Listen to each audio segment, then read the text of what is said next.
Bismillahirrahmanirrahim. Assalamualaikum warahmatullahi wabarakatuh. Ahli panel dan sidang hadirin yang dirahmati Allah sekalian. Bersyukur kehadirat ilahi kerana dengan limpah kurnia kita dapat bersama-sama bersua dalam forum atas talian ini. Topik forum kita pada hari ini adalah kemunculan konsep budaya hedonisme di Malaysia. Hadirin yang dirahmati, sebelum saya memulakan perbincangan pada hari ini, bersama saya moderator anda Nurin, dan saya ingin memperkenalkan ahli-ahli panel kita pada hari ini, iaitu panel pertama Siti Syahidah, kedua Adawiyah, ketiga Syahirawati, keempat Hidayatul dan kelima Farah, akhir sekali Syahizatu. Apa khabar semua? Khabar baik. Khabar baik.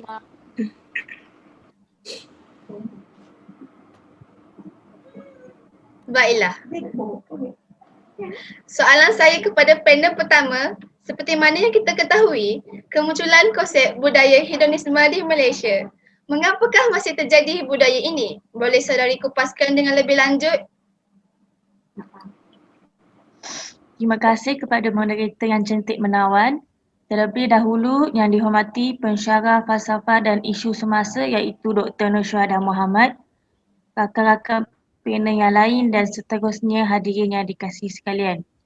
Sebelum saya memulakan perbincangan ini, hedonism ini bermaksud cara pemikiran yang memberi keseronokan yang diterima masyarakat umum. Berasaskan pemikiran tersebut, aliran hedonism berpendapat untuk unsur-unsur yang boleh mendatangkan kesusahan atau kesedihan kepada masyarakat. Akan tetapi terdapat kebaikan jikalau kita mengaplikasikan dengan sebaik mungkin dalam kehidupan seharian. Contoh yang saya dapat simpulkan, individu ini akan lebih cenderung untuk memotivasikan yang tinggi dalam mencapai sesuatu yang mereka inginkan. Terima kasih kepada panel pertama atas perkongsian beliau seperti tadi berkenaan konsep budaya hedonisme.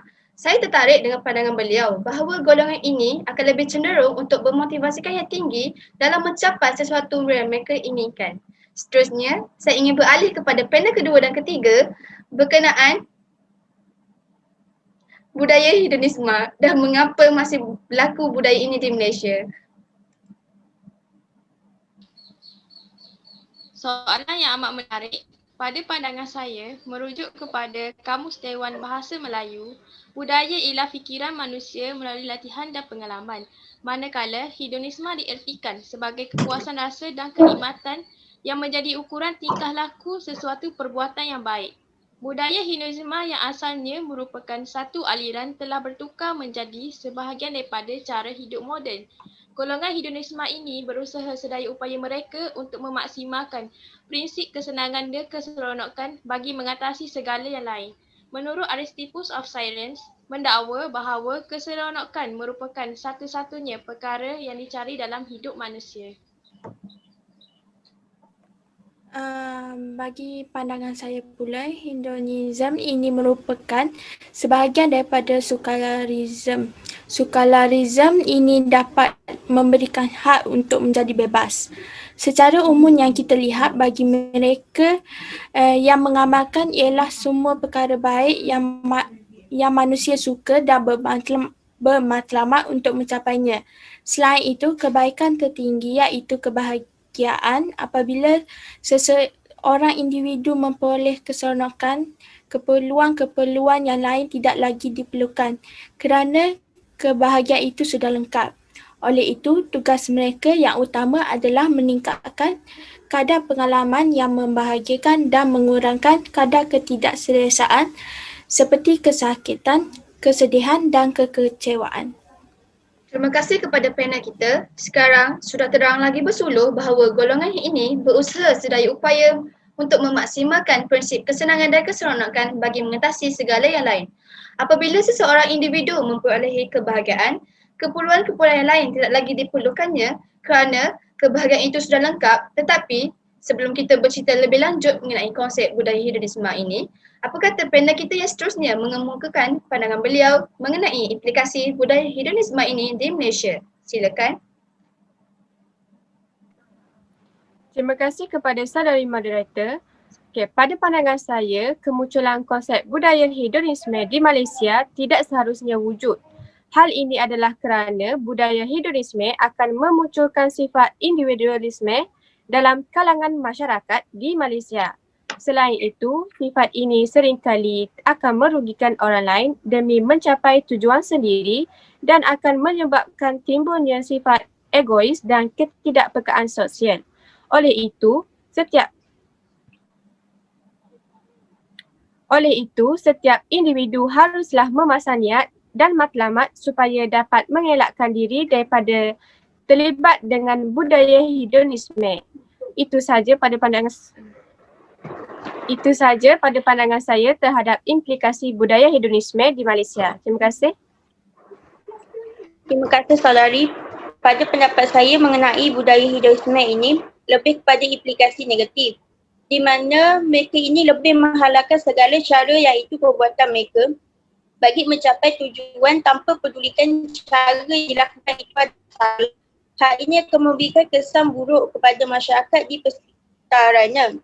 Saya telah mengkaji beberapa implikasi yang ada pada diri hedonisme ini, iaitu ego, kurang bertanggungjawab, pemalas dan mubazir. Sebagai contohnya yang boleh saya terangkan, kesan hedonisme pada masyarakat adalah mubazir atau dikenali sebagai boros, di mana mereka ini lebih mengeluarkan banyak wang untuk hal-hal yang mereka minat tanpa peduli manfaat dan kegunaan barang yang dibelinya. Disebabkan ini akan membuatkan masyarakat tidak berjimat cermat. Itu saja pendapat saya. Terima kasih kepada saudari. Pada pandangan saya, kemunculan budaya hedonisme ini di Malaysia tidak sepatutnya diterapkan. Oleh demikian, hal ini ialah kerana hedonisme ini adalah pegangan ataupun pandangan hidup yang mementingkan keseronokan dan kemewahan hidup. Sifat hedonisme ini boleh mewujudkan kesan negatif bagi rakyat. Contohnya, masyarakat akan jadi lalai untuk melakukan sesuatu kerja ataupun terlalu taksub akan kemewahan hidup yang ada. Terima kasih kepada ahli panel atas penerangan tersebut mengenai implikasi budaya hedonisme. Panel-panel mengatakan boleh memunculkan sifat individualisme dalam kalangan masyarakat di Malaysia dan mengatakan masyarakat menjadi lebih lalai untuk melakukan sesuatu kerja kerana terlalu taksub akan gaya hidup yang ke arah kesenangan. Jadi, saya akan membuka soalan kepada peserta untuk ditanyakan kepada ahli panel kita. Dipersilakan. Assalamualaikum. Terima kasih kepada moderator. Saya Zuhaila binti Sharifin dari Universiti Sultan Zainal Abidin tahun 1. Saya ingin bertanyakan soalan kepada panel 5. Soalan saya, bagaimanakah konsep hedonisme memberi kesan negatif kepada golongan belia? Terima kasih. Terima kasih saudari Amira. Kesan negatif dari hedonisme ini terhadap golongan belia ialah mereka semakin jauh daripada nilai-nilai keagamaan serta akan lupa amalan tradisi budaya tradisional masyarakat. Dan malah mereka juga gagal menjadi golongan yang sempurna dari segi intelek, rohani, jasmani dan emosi. Terima kasih.